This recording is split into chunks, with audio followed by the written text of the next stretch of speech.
You ask Tiger to solve. This deals with linear equations with one unknown. The final result is x equals 2. Let's solve it step by step. Simplify the expression. Group all constants on the right side of the equation.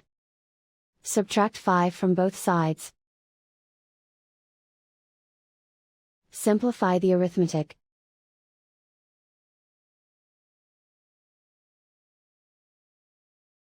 Isolate the x. Divide both sides by 6. Simplify the fraction. Find the greatest common factor of the numerator and denominator. Factor out and cancel the greatest common factor. And so the final result is x equals 2.